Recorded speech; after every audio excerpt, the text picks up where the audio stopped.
నమస్తే, welcome to Raj news special drive. నేను శ్రీకాంత్. ప్రభుత్వ పాఠశాలల సంఖ్యను తగ్గిస్తామన్న ముఖ్యమంత్రి రేవంత్ రెడ్డి ప్రకటన పైన అటు ఉపాధ్యాయ సంఘాలు భగ్గుమంటున్నాయి. సర్కారు బడులను 27,000 నుంచి 4,000కు కుదిస్తామని ప్రకటించడం పైన ఉపాధ్యాయ సంఘాలు సీరియస్ అవుతున్నాయి. విద్యను ప్రజలకు అందుబాటులో ఉంచడం ప్రభుత్వాల బాధ్యతని, దానికి విరుద్ధంగా ప్రవర్తించడం రాజ్యాంగ స్ఫూర్తికి తూట్లు పొడవని అంటున్నారు. విద్యార్థుల సంఖ్య తగ్గిపోతే పాఠశాలల్ని మూసివేయడం పరిష్కారం కాదని, వాళ్ళు ప్రభుత్వ పాఠశాలల వైపు ఆకర్షితులయ్యేలా నాణ్యమైన బోధన, తగిన ఉపాధ్యాయుల నియామకం, సమగ్ర మౌలిక వసతులు, సురక్షితమైనటువంటి ఒక విద్యా వాతావరణం కల్పించడం ప్రభుత్వ బాధ్యత అంటున్నారు. ప్రభుత్వ పాఠశాలలు గ్రామీణ, పేద, బడుగు బలహీన వర్గాల పిల్లలకు విద్యను అందుబాటులోకి తెచ్చిన ఒక ప్రధానమైనటువంటి వేదికలని, అలాంటి పాఠశాలల్ని ఆ సంఖ్యని తగ్గించడం వల్ల వేలాది మంది విద్యార్థుల భవిష్యత్తు ప్రశ్నార్థకమవుతుందంటున్నారు. పక్కాగా తరగతి గదులు నిర్మించి ప్రతి తరగతికి ఉపాధ్యాయుడు ఉండేలా చూస్తే ప్రభుత్వ బడుల్లో విద్యార్థుల సంఖ్య పెరుగుతుంది. ప్రభుత్వ బడులను తగ్గించేందుకు విద్యా హక్కు చట్టం అంగీకరించదు అన్నటువంటి వాదన వినిపిస్తోంది. మరోవర్ ప్రభుత్వ టీచర్లకు జీతాలు ఎక్కువ ఉన్నాయి, అయినా ఆశించిన ఫలితాలు రావడం లేదు. విద్యాబోధన పక్కన పెట్టి రాజకీయాలు చేస్తున్నారంటూ గతంలో ప్రభుత్వ ఉపాధ్యాయుల పైన ముఖ్యమంత్రి చాలా సీరియస్ కామెంట్స్ చేశారు. ఇప్పుడు సర్కారు స్కూళ్ల మూసివేత పైన కూడా మళ్ళీ అట్లాంటి వ్యాఖ్యలు చేస్తున్నారు. అధికారంలోకి వచ్చినప్పటి నుంచి సర్కార్ విద్యను నిర్వీర్యం చేస్తూ ప్రభుత్వ ఉపాధ్యాయుల ఆత్మస్థైర్యాన్ని దెబ్బతీస్తూ కార్పొరేట్ స్కూళ్ల వ్యవస్థకు వంతపాడుతూ వస్తున్నారు ముఖ్యమంత్రి అంటూ చాలా కాలంగా కొంతమంది విద్యార్థి, ఉపాధ్యాయ నాయకుల నుంచి, ఉపాధ్యాయ సంఘాల నుంచి వినిపిస్తున్నటువంటి పరిస్థితి. విద్యాశాఖ మంత్రిగా ఉండి కూడా ప్రభుత్వ విద్యా వ్యవస్థను ప్రోత్సహించి బలోపేతం చేయాల్సింది పోయి అసలు ఇన్నిగనం ప్రభుత్వ పాఠశాలలే అవసరం లేదు అని తేల్చెప్పడం ఎంతవరకు కరెక్ట్? 27,000 పాఠశాలలు అవసరం లేదు, వాటిని 4,000 తగ్గిస్తామని బెంగళూరులో ది హిందూ హడిల్ కన్క్లేవ్ వేదికగా సీఎం రేవంత్ రెడ్డి చేసినటువంటి వ్యాఖ్యలకు తెలంగాణ రాష్ట్రంలో రకరకాల విమర్శలు వినిపిస్తున్నాయి. ఒకసారి ముఖ్యమంత్రి ఏమన్నారో విందాం. విన్న తర్వాత డిబేట్లోకి వెళ్దాం. మనతో పాటు ప్రొఫెసర్ శేషు సార్ కూడా జాయిన్ అవుతున్నారు. PCR. So these are the areas. Earlier we don't have transportation facilities. That is why we have started schools, single teacher schools in Tandas, Guda, remote area. Today transportation is there. That is outdated model. You have to create a cluster. So I've told my people 27,000 schools, whatever I have in there, reduce up to 4,000 schools from nursery to 12th class. We will provide transportation. We will give you breakfast and lunch and everything. That is going to give you a result. So these are the areas. Earlier we don't. Right, మాట్లాడదాం. రకరకాల విమర్శలు వినిపిస్తున్నాయి. విద్యా వ్యవస్థ పైన ఇది ఒక గుదిబండలాగా చేస్తున్నారంటూ ఈ అంశం రాజకీయ వాతావరణం పులుముకుంది. ప్రొఫెసర్ శేషు సార్ మనతో పాటు జాయిన్ అయ్యారు. శేషు సార్ నమస్తే. శేషు సార్, ఈ మధ్యకాలంలో ఆకునూరు మురళి గారు ఇచ్చినటువంటి రికమెండేషన్స్ మనం చూసాం. ఇప్పుడు ముఖ్యమంత్రి చేస్తున్నటువంటి కామెంట్స్, తీసుకోబోతున్నటువంటి నిర్ణయాలు కొంచెం దగ్గరగా కనిపిస్తున్నాయి.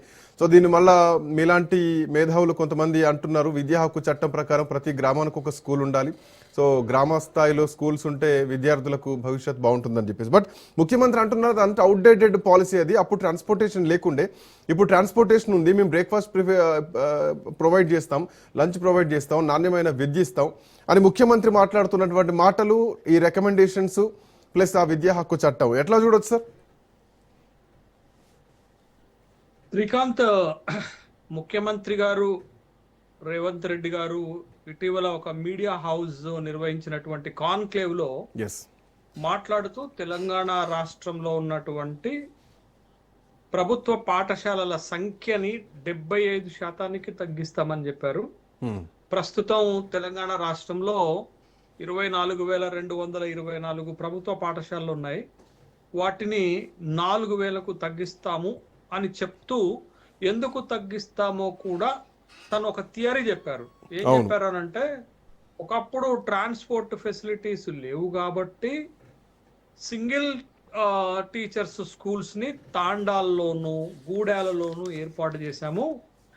ఇప్పుడు అద్భుతమైన ట్రాన్స్పోర్ట్ ఫెసిలిటీస్ వచ్చాయి కాబట్టి ఇప్పుడు అన్ని స్కూల్స్ ని కొనసాగించాల్సినటువంటి అవసరం లేదు, క్లస్టర్ విధానాన్ని తీసుకొస్తాము అనేటటువంటి ఒక ప్రకటన చేస్తూ దాన్ని ఒక అద్భుతమైనటువంటి మోడల్ గా చెప్పేటటువంటి ప్రయత్నం చేశారు. ఇది జరిగినటువంటిది. దీనిపైన అనేక రకాలైనటువంటి విమర్శలు వస్తున్నాయి.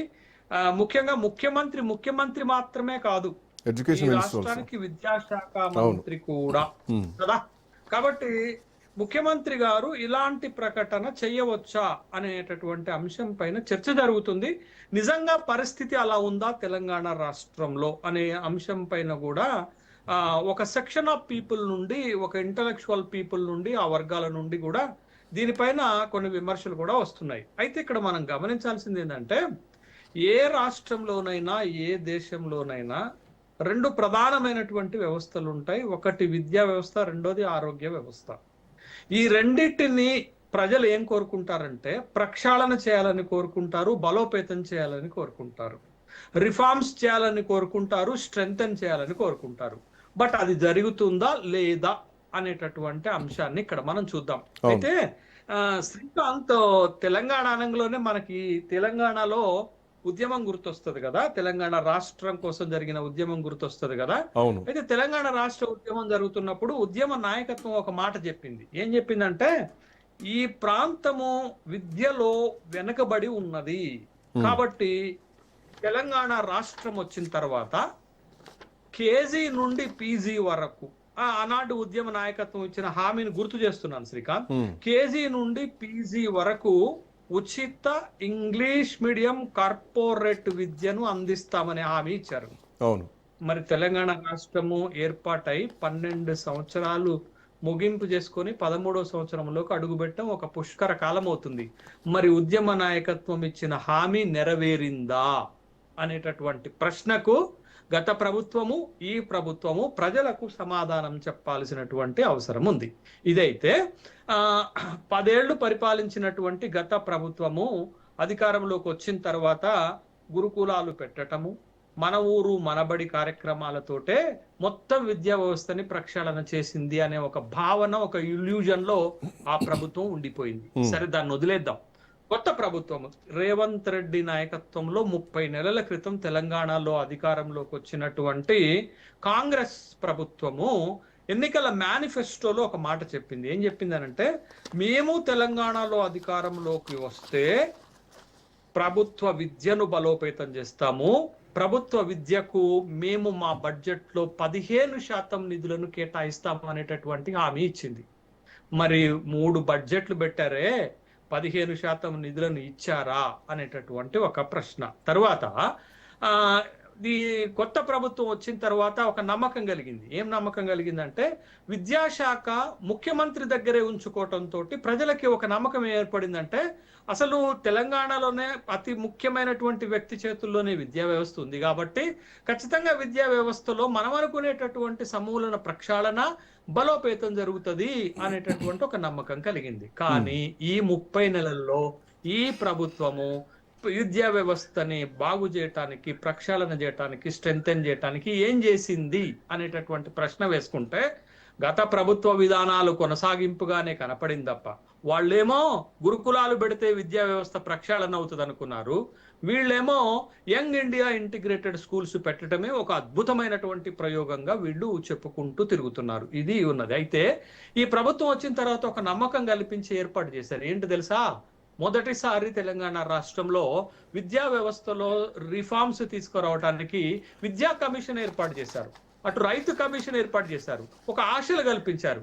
కానీ విద్యా కమిషన్ సార్ ఇప్పటికీ అంటే వాస్తవానికి గవర్నమెంట్ స్కూళ్ళల్లో విద్యార్థుల సంఖ్య ఉండట్లేదు. ఈవెన్ కొన్ని ప్రాంతాల్లో ప్రైవేట్ స్కూల్, అక్కడక్కడ గ్రామీణ ప్రాంతాల్లో ఉన్నటువంటి ప్రైవేట్ స్కూల్స్కే పోలేనటువంటి పరిస్థితి. సో కార్పొరేట్ వైపు వెళ్తున్నారు, ప్రైవేట్ వైపు వెళ్తున్నారు, అర్బన్ ఏరియాల వైపు ఎడ్యుకేషన్ కోసం తల్లిదండ్రులు ఆలోచించేటువంటి పరిస్థితి. బట్ ఇట్లాంటి పరిస్థితుల్లో ప్రభుత్వం కూడా ఆ స్కూల్స్ను రద్దు చేసి, మేము వాటికి ఆల్టర్నేట్గా మేము ట్రాన్స్పోర్ట్ ఇస్తున్నాం, మేము వాటికి అదనంగా వాళ్ళకు ఫుడ్ ప్రొవైడ్ చేస్తాం, బ్రేక్ఫాస్ట్ ప్రొవైడ్ చేస్తాం, లంచ్ ప్రొవైడ్ చేస్తాం. ఇన్ని స్కూల్స్ ఉంటే ఒకే దగ్గర అంటే యంగ్ ఇండియా అంటున్నారు, తెలంగాణ పబ్లిక్ స్కూల్స్ అంటున్నారు. సో ఇక్కడ కూడా కొన్ని మార్పులు చేర్పులతోనే వస్తున్నారు కదా, దీన్ని ఎందుకు అంగీకరించలేకపోతున్నారు? ఇప్పుడు టీచర్ల కొరత కూడా నడుస్తోంది. సో 30-40 మంది విద్యార్థులకు ఒక టీచర్ ఉండాల్సినటువంటి ప్లేస్ లో కేవలం 3-4 స్టూడెంట్స్ తోనే నడుస్తున్నటువంటి క్లాస్ రూమ్స్ కూడా ఉన్నాయి. శ్రీకాంత్, మీ ప్రశ్న నాకు అర్థమైంది శ్రీకాంత్. తెలంగాణలో policy paralysis regarding to education, విద్యా వ్యవస్థకు సంబంధించినటువంటి ఒక పాలసీ పెరాలసిస్ ఉంది. ప్రభుత్వానికి గాని, ప్రభుత్వంలో ఉన్నటువంటి పెద్దలకు గాని లేకపోతే విద్యా వ్యవస్థను చూస్తున్నటువంటి బాధ్యులకు కానీ ఒక స్పష్టమైనటువంటి అవగాహన లేకపోవటం వల్ల ఒక గందరగోళం, ఒక కన్ఫ్యూజన్ ఏర్పడింది. ఆ ఉదాహరణకి ఏంటి అని అంటే విద్యా కమిషను ఒక స్టేట్ ఎడ్యుకేషనల్ పాలసీని రూపొందించింది. దానికంటే ముందు ప్రభుత్వము కె కేశవరావు గారి నేతృత్వంలో 7 మంది సభ్యులతోటి స్టేట్ ఎడ్యుకేషన్ పాలసీని రూపొందించడానికి ఒక కమిటీ వేసింది. అసలు ఆ కమిటీ రిపోర్ట్ రాలేదు. ఈ కమిటీ ఇచ్చినటువంటి రిపోర్ట్ వివాదాస్పదమైంది. ఇది ఒక కన్ఫ్యూజన్ ప్రభుత్వం దగ్గర ఉన్నది అనే విషయాన్ని చెప్పడానికి నేను ఈ పదాన్ని వాడుకున్నాను. తర్వాత మీరు చెప్తున్నటువంటి అంశానికి నేను వస్తాను శ్రీకాంత్. ఏంటి అని అంటే అసలు ఎందుకు ప్రభుత్వ స్కూల్స్ ని తగ్గించాలని ప్రభుత్వం భావిస్తుంది, ముఖ్యమంత్రి గారు భావిస్తున్నారనే దానికి ఒక ప్రశ్న వేసుకుందాం. మనకు ఆ ప్రశ్న ఏంటి అని అంటే యూడైస్ ఏంటది? యూడైస్ అంటే uniform district information for school education అనేటటువంటిది ఒక రిపోర్ట్ ఇచ్చింది శ్రీకాంత్ ఇటీవల. వాళ్ళు ఇచ్చినటువంటి రిపోర్ట్ ఏంటంటే తెలంగాణలో 8,000 పాఠశాలలలో ఎక్సెస్ అదనంగా ఉన్నాయి, 16,000 మంది టీచర్స్ అదనంగా ఉన్నారని చెప్తూ వాళ్ళు ఇచ్చినటువంటి ఒక డాటా ఏంటి అని అంటే ప్రతి 19 మందికి ఉంటే ఒక టీచర్ ఉండాలి, 60 మంది ఉంటే ఒక 2 టీచర్స్ ఉండాలి, తర్వాత ప్రతి సెక్షన్ కి 40 మంది ఉండాలని చెప్తూ వాళ్ళు ఇచ్చినటువంటి ఒక డాటా ఏంటి అని అంటే తెలంగాణ రాష్ట్రంలో 10 కంటే తక్కువ విద్యార్థులు ఉన్న స్కూల్స్ 1000 ఉన్నాయి, 50 కంటే తక్కువ ఉన్నటువంటి విద్యార్థులు ఉన్న స్కూల్స్ 1000 ఉన్నాయి, 19 మంది విద్యార్థుల కంటే తక్కువ స్ట్రెంత్ ఉన్నటువంటి స్కూల్స్ 5,500 ఉన్నాయి. అంటే రమారమి 8,000 ప్రభుత్వ పాఠశాలల్లో సరైనటువంటి స్ట్రెంత్ లేదు అనేటటువంటి విషయాన్ని ఈ యూడైస్ వాళ్ళు చెప్తున్నారు. అయితే ఇక్కడ ప్రభుత్వము ఒక సమస్య ఒక చోట ఉంటే మందు ఇంకొక చోట వేస్తున్నారు, దెబ్బ ఒక చోట తగిలితే ఆయింట్మెంట్ ఇంకొక చోట పెడుతున్నారు. తర్వాత ఇప్పుడు కొత్త ఆలోచన చేస్తుంది ప్రభుత్వం. ఎంత దరిద్రపు ఆలోచన అంటే వాళ్ళకి రవాణా సదుపాయాలు లేవు కాబట్టి, బస్ సౌకర్యం లేదు కాబట్టి బస్ ఛార్జీలు ఇస్తే పిల్లలు ప్రభుత్వ స్కూల్స్కి వస్తారన్న ఆలోచన చేస్తున్నారు. ఇది శుద్ధ తప్పు. ఇక్కడే చాలా ఒక ఐడియాలజికల్ పెరాలసిస్ ఉంది అనేటటువంటి విషయాన్ని గమనించాలి. ఇవాళ ప్రభుత్వ స్కూల్స్ కి విద్యార్థులు రాకపోవటానికి ప్రధానమైనటువంటి కారణం ఏంటి? ఒక 2 కారణాలు ఉన్నాయి. ఒకటి, ప్రభుత్వ పాఠశాలలో మౌలిక వసతులు లేకపోవటం. రెండోది అత్యంత ప్రధానమైనది, ప్రభుత్వ పాఠశాలల్లో క్వాలిటీ ఎడ్యుకేషన్ దొరకకపోవటము. మూడోది, ప్రభుత్వ పాఠశాలలో అకౌంటబిలిటీ లేకపోవటం. ఈ 3 కారణాలతోటే ఇవాళ ప్రభుత్వ పాఠశాలలకు విద్యార్థులు రావటం లేదనేటటువంటి విషయాన్ని గమనించాలి. ఇప్పుడు ప్రభుత్వాలు మారితే పాలసీలు మారచ్చా? గత ప్రభుత్వము ఏం చేసింది? ఇప్పుడు మనం ఏం చేస్తాం శ్రీకాంత్, మొట్టమొదట ఒక వ్యవస్థని బాగు చేసుకోవాలంటే ముందు ప్రక్షాళనతో మొదలు పెడతాం, తర్వాత కొత్త రిఫార్మ్స్ తీసుకురావడానికి ప్రయత్నం పెడతాం. ఇప్పుడు ఈ రాష్ట్రంలో ఉన్నటువంటి 24,000 పాఠశాలలను బాగు చేయటం ముఖ్యమా? 100,000 కోట్ల రూపాయలు పెట్టి 200 కోట్ల రూపాయలు పెట్టి ఒక్కొక్క ఇంటిగ్రేటెడ్ పాఠశాలను కట్టడం ముఖ్యమా అంటే నేను అనుకుంటున్నాను. నేను ఒక 30 సంవత్సరాలుగా పాఠాలు చెప్తున్నటువంటి ఒక అధ్యాపకుడిగా ముందు ప్రక్షాళనతో మొదలు పెట్టాల్సిన దగ్గర రీఫార్మ్స్ ఎట్లా మొదలు పెడతారు మీరు అనేటటువంటి ప్రశ్న. ఈ 24,000 స్కూళ్లను బాగు చేయడానికి గత ప్రభుత్వం మన ఊరు మనబడి అనేటటువంటి కార్యక్రమాన్ని మొదలుపెట్టింది. మన పక్క రాష్ట్రంలో జగన్మోహన్ రెడ్డి ప్రభుత్వం అధికారంలో ఉన్నప్పుడు మన ఊరు నాడు నేడు అనేటటువంటి ఒక ప్రోగ్రాం పెడితే ఆ ప్రోగ్రాం పెట్టిన 12,000 పాఠశాలలో అసలు అడ్మిషన్స్ దొరకని పరిస్థితి ఏర్పడింది.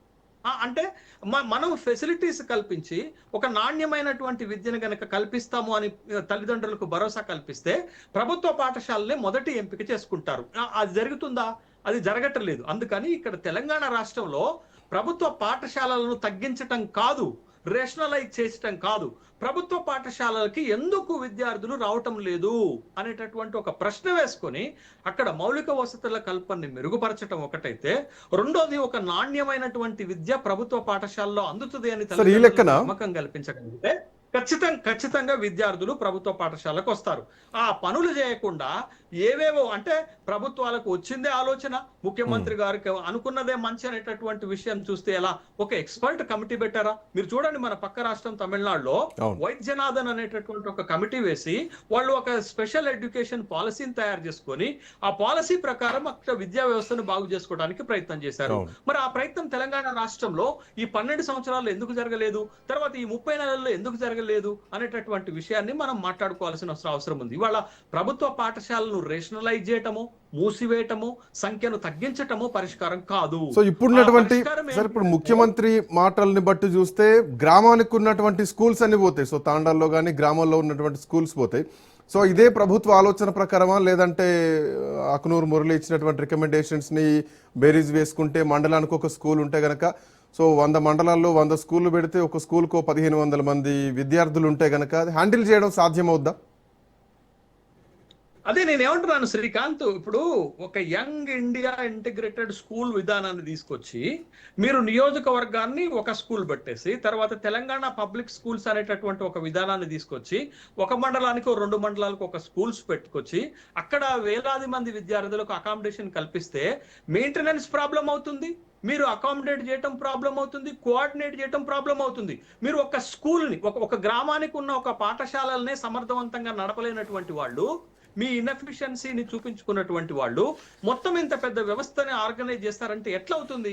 ఇప్పుడు పైలట్ ప్రాజెక్టులు పెట్టారా? ఓ పైలట్ ప్రాజెక్ట్ లో సక్సెస్ఫులిటీ చూసారా? చూడకుండా ఎకాయికిన ఒక వ్యవస్థని డంప్ చేసేటటువంటి కార్యక్రమాన్ని తీసుకురావటం వల్ల ఇది ఖచ్చితంగా ఫెయిల్యూర్ అయ్యేటటువంటి అంశంగానే కనపడుతుంది తప్ప, ఒకప్పుడు మోడల్ స్కూల్స్ వచ్చాయి ఏమైంది, తర్వాత గురుకులాలు వచ్చాయి ఏమైంది, ఇవాళ integrated young India integrated schools తీసుకొస్తున్నారు ఏమవుతుంది అనేటటువంటి ప్రశ్నలకు సమాధానం లేనటువంటి అంశాలుగా ఉంటాయి. ఇంకొకటి ఏంటంటే శ్రీకాంత్, ఇవాళ మీరు ప్రభుత్వ విద్యా వ్యవస్థని, ముఖ్యంగా పాఠశాల విద్యా వ్యవస్థని ప్రక్షాళన చేయలేకపోతున్నారు, రీఫార్మ్స్ తీసుకురాలేకపోతున్నారు, స్ట్రెంగ్తన్ చేయలేకపోతున్నారు. ఇంకొక వైపున మీకు ఒక మాట చెప్తాను శ్రీకాంత్, మంచి ప్రభుత్వాన్ని ఎప్పుడు అనుకుంటాం శ్రీకాంత్ మనం? ప్రజల ఆలోచన విధానాలకు అనుగుణంగా, ప్రజలు కోరుకునేటటువంటి విధానానికి అనుగుణంగా మీరు పాలన చేస్తే మంచి ప్రభుత్వం అవుతుంది. తెలంగాణలో ఉన్నటువంటి తీవ్రమైన సమస్య ఏంటి శ్రీకాంత్, ఇవాళ నర్సరీ పిల్లవాడికి, యూకేజీ పిల్లవాడికి, ఎల్కేజీ పిల్లవాడికి ప్రభుత్వ రంగంలో ఈ ఆఫర్ లేదు. సరే ఇప్పుడు తీసుకొస్తున్నారు, ఇంటర్మీడియట్ వరకు మధ్యాహ్న భోజన పథకాన్ని ఎక్స్టెండ్ చేశారు, ఆహ్వానించదగిందే. కానీ ఇవంతా ప్రైవేట్ వ్యవస్థలో ఉంటే ఇవాళ ప్రైవేట్ వ్యవస్థలో ఒక్క యూకేజీ పిల్లవాడికి 40,000 రూపాయలు ఫీజు తీసుకుంటున్నారు. ఇవాళ తల్లిదండ్రుల నుంచి వస్తున్నటువంటి ప్రధానమైనటువంటి అపీల్ ఏంటిది ప్రభుత్వానికి? అయ్యా మీరు ప్రభుత్వ విద్యా వ్యవస్థని బాగు చేయలేకపోతున్నారు, ఇన్స్టెడ్ ఆఫ్ దట్ కనీసం ప్రైవేట్ రంగం యొక్క దోపిడీని, ఎక్స్ప్లాయిటేషన్ ని రెగ్యులేట్ చేయమని అడుగుతున్నారు. రెగ్యులేట్ చేసేటటువంటి ప్రయత్నము 2017లో కేసీఆర్ ప్రభుత్వం తిరుపతిరావు కమిటీ వేశారు. తిరుపతిరావు కమిటీ సిఫారసులను అమలు చేశారా? ఎందుకు చేయలేదు అనేటటువంటి ఒక ప్రశ్న అయితే, రెండోది నిన్న కాక మొన్న తమిళనాడులో ఒక కొత్త ప్రభుత్వం ఏర్పాటైతే అక్కడ మంత్రి రాంగలను ఏం చేశారు, ఆ రాష్ట్రంలో ప్రైవేట్ రంగంలో ఉన్నటువంటి పాఠశాలల ఫీజులను రెగ్యులేట్ చేసేటటువంటి కార్యక్రమంలో భాగంగా ఫీజు రెగ్యులేషన్ చేస్తూ ప్రభుత్వం ఆర్డర్స్ ఇచ్చింది. ఏమిచ్చింది? 1వ తరగతి నుంచి 5వ తరగతి వరకు 16,640 రూపాయల కంటే ఎక్కువ వసూలు చేయరాదు, మీరు డిస్ప్లే చేయాలా. తర్వాత 6వ తరగతి నుంచి 8వ తరగతి వరకు 18,635 రూపాయలు మాత్రమే వసూలు చేయాలి. 9వ తరగతి నుంచి 10వ తరగతి వరకు 20,635 రూపాయలను మాత్రమే వసూలు చేయాలని ఫీజు రెగ్యులేషన్ చేసి, ఫిక్సేషన్ చేసి, ట్రాన్స్పరెంట్ గా అందరికీ తెలిసే విధంగా మీరు నోటీస్ బోర్డులో పెట్టాలని చెప్పారు. మరి తెలంగాణ ప్రభుత్వం 12 సంవత్సరాలు అవుతుంది రాష్ట్రం ఏర్పాటై, మీరు చేసింది ఏంటది? చివరగా ఒక ప్రశ్న, దీని నుంచి ప్రజల కోసం, తెలంగాణ ప్రజల కోసం మీరు చేసింది ఏంటది? ఎడ్యుకేషన్ వ్యవస్థలో మీరు ఇలాంటి రిఫార్మ్స్ తీసుకొచ్చారా? తీసుకొచ్చిన అమలు చేశారా? ఇవాళ రాష్ట్రంలో ఉన్నటువంటి విద్యార్థుల తల్లిదండ్రుల యొక్క జేబులకు బొక్క పెట్టే విధంగా ఫీజులను వసూలు చేస్తున్నటువంటి ప్రైవేటు వ్యవస్థని నియంత్రించలేరు. తర్వాత ప్రభుత్వ వ్యవస్థని ఇందులో సార్ మీరు ఆ లైన్ కు వచ్చారు కాబట్టి, మీరు ఆ వర్షన్ మాట్లాడుతున్నారు కాబట్టి, ఈ మధ్య కాలంలో ముఖ్యమంత్రి ఒక ప్రైవేట్ కార్పొరేట్ స్కూల్ ఓపెనింగ్ పోయినప్పుడు అక్కడ మాట అన్నారు, 40 నుంచి 50,000 ఖర్చు పెడితే వజ్రాలు లాంటి పిల్లలు తయారవుతున్నారు, గవర్నమెంట్ స్కూళ్ళలో లక్షలు పెట్టినా కూడా పెద్దగా ఉపయోగం లేదని చెప్పేసి మాట్లాడుతున్నటువంటి పరిస్థితి. సో మీరు అన్న ప్రైవేట్కే ఎంకరేజ్మెంట్ కనిపిస్తోంది, ప్రభుత్వ పాఠశాల పరిస్థితి ఏంది అన్నటువంటి ప్రశ్న కూడా కొంతమంది టీచర్ల నుంచి వినిపించింది నాకు. ఇది అదే శ్రీకాంత్, ముఖ్యమంత్రి గారు గతంలో కూడా ఒక మాట చెప్పారు, ఒక్కొక్క రెసిడెన్షియల్ విద్యార్థి పైన రాష్ట్ర ప్రభుత్వం సంవత్సరానికి 150,000 రూపాయలు ఖర్చు పెడుతుంది. బట్ మీరు ఖర్చులు చూపెడుతున్నారు, బట్ అవుట్పుట్ ఏది? మీరు ఖర్చులు చూపెడుతున్నారు, అవుట్పుట్ ఏంటది? రెండోది, మీరు ప్రైవేట్ రంగాన్ని ప్రోత్సహించే విధంగా ఏర్పాట్లు చేస్తున్నారే, ప్రతి ముఖ్యమంత్రి పోతారు, ప్రతి రాష్ట్ర మంత్రి పోతారు, ఎమ్మెల్యేలు పోతారు, ప్రజాప్రతినిధులు పోతారు, ప్రైవేట్ హాస్పిటల్స్ కి రిబ్బన్ కట్ చేస్తారు, ప్రైవేట్ స్కూల్స్ కి రిబ్బన్స్ కట్ చేస్తారు తప్ప ఎక్కడ కూడా ప్రభుత్వ పాఠశాలను బాగు చేసేటటువంటి ప్రయత్నాలు మీరు ఎందుకు చేయట్లేదు? ఒక చిన్న ఎగ్జాంపుల్ చెప్తాను శ్రీకాంత్. ఇవాళ తెలంగాణ రాష్ట్రంలో ఉన్నటువంటి ప్రభుత్వ పాఠశాలలో ఇన్ఫ్రాస్ట్రక్చర్ లేదు అనేటటువంటి విషయం తెలుసు కదా. ఒక ఎమ్మెల్యే తన సొంత నిధులతోటి, కామారెడ్డి ఎమ్మెల్యే కాటేపల్లి వెంకటరమణారెడ్డి గారు తన సొంత నిధులతోటి తన సొంత డబ్బులతోటి తన నియోజకవర్గంలో ఉన్నటువంటి 24 నుంచి 25 పాఠశాలలో మొత్తం ఎక్విప్డ్ ఫర్నిచర్ తను అరేంజ్ చేశాడు. మరి ప్రభుత్వం ఎందుకు చేయలేకపోతుంది? ఒక ఒక ఒక ఒక ఒక మామూలు ప్రజాప్రతినిధి ఏర్పాటు చేసిన ఫెసిలిటీస్ ని ప్రభుత్వం ఎందుకు ఏర్పాటు చేయలేకపోతుంది? ఇంత బడ్జెట్ 26,000 కోట్ల రూపాయలు, 26,000 కోట్ల రూపాయల్లో పేమెంట్ ఆఫ్ శాలరీస్ మెయింటెనెన్స్ కే పోతుంది తప్ప నిజంగా విద్యా వ్యవస్థని బాగు చేయడానికి ఆ బడ్జెట్ అమౌంట్ సరిపోదు. కాబట్టి మీరు హామీ ఇచ్చినటువంటి 15% నిధులను ఎందుకు కేటాయించట్లేదు అనే ప్రశ్న అడిగితే ముఖ్యమంత్రి గారు దానికి సమాధానం చెప్పరు. ముఖ్యమంత్రి గారి కిందనే ఎడ్యుకేషనల్ వ్యవస్థ ఉంటుంది, రివ్యూస్ జరగవు, రివ్యూస్ జరిగినా అక్కడ వచ్చినటువంటి ప్రపోజల్స్ తీసుకోరు, దానికి పరిష్కారం దొరకదు. కాబట్టి ఇవాళ మాటలే గొప్ప, మాటలేమో కోటలు దాటుతున్నాయి, బట్ చేతలు గడపలు కూడా దాటకపోవటం వల్ల తెలంగాణ రాష్ట్రంలో గతంలో విద్యా వ్యవస్థ ఎట్లుందో ఇంకా విద్యా వ్యవస్థ ఇంకా దిగజారిపోయింది తప్ప, బట్ దీన్ని ప్రక్షాళన చేయకుండా ప్రభుత్వ పాఠశాలను తగ్గిస్తామంటే ఇవాళ రాష్ట్రంలో ప్రైవేటు విద్యా వ్యవస్థకి తలుపులు బార్లా తెరిచేసి ఇంకా ప్రజలను దోపిడీ చేయడానికి లైసెన్స్ ఇచ్చినట్లుగానే భావించాలి. ఇంకొక మాట చెప్తాను శ్రీకాంత్, చివరి మాట ఒక్క మాట చెప్తాను. ఇవాళ ఆ ప్రభుత్వమైనా ఈ ప్రభుత్వమైనా ఎందుకు ప్రైవేటు విద్యా వ్యవస్థను రెగ్యులేట్ చేయట్లేదంటే యూనివర్సిటీల దగ్గర నుంచి ప్రైవేట్ కార్పొరేట్ పాఠశాలల వరకు విద్యా వ్యవస్థని నడుపుతున్న వాళ్ళు ఆయా పార్టీల్లో ఎమ్మెల్యేలుగా, ఎంపీలుగా, నాయకులుగా ఎదిగారు. కాబట్టి వాళ్ళ ఒత్తిడికి లొంగిపోయినటువంటి ప్రభుత్వాలు వాళ్ళ పైన ఎలాంటి చర్యలు తీసుకోకుండా, రెగ్యులేషన్ చేయకుండా, ప్రభుత్వ విద్యా వ్యవస్థని బాగు చేయకుండా ఒక తమాషా చేస్తూ ప్రజలను మభ్యపెడుతున్నారనేటటువంటి విషయాన్ని గమనించాలి. Right, thank you sir, thanks for joining. 24,000 స్కూళ్ళు 4,000కు వస్తే ప్రభుత్వ పాఠశాలల అస్తిత్వం దెబ్బతినబోతోందా? ముఖ్యమంత్రి తీసుకున్నటువంటి నిర్ణయం ఇది ప్రక్షాళన, లేదంటే విద్యను ఇంకా విద్యార్థులకు అందించేటువంటి నిర్ణయమా? విద్యార్థుల సంఖ్యను పెంచడానికి ఇదే మార్గమా? స్కూల్స్ మూతపడేటువంటి పరిస్థితులు ఉన్నాయా? ప్రభుత్వ పాఠశాలల ప్రక్షాళన అంటే పాఠశాలలను తీసేయడమే సరైనటువంటి నిర్ణయం. దీనిపైన ఇప్పటికే చాలా రెస్పాన్స్ వస్తుంది. అటు విద్యాశాఖ నుంచి, విద్యార్థుల నుంచి కానీ, లేదంటే ఉపాధ్యాయుల నుంచి కానీ తీవ్రమైనటువంటి నిరసనలు కూడా వ్యక్తమవుతున్నాయి. ఇది విద్యా వ్యవస్థ పైన ఒక గుదిబండలా మోపవుతోంది. ప్రక్షాళన చేయాల్సినటువంటి ప్లేసెస్లో, విద్యను ప్రజలకు అందించాల్సినటువంటి ప్లేసెస్లో ప్రభుత్వ స్కూళ్లను మూసేస్తే ప్రైవేట్ స్కూళ్లకు లైసెన్స్ ఇవ్వడానికి ముఖ్యమంత్రి ముందడుగు వేస్తున్నారు. ఇది ప్రైవేటుకు లాభం చేయడానికి జరుగుతున్నటువంటి కుట్ర అంటూ వస్తున్నటువంటి కామెంట్. చూద్దాం దీనిపైన ఎట్లాంటి పరిణామాలు ఉండబోతున్నాయి. That's all for now. Next updates continue. Keep watching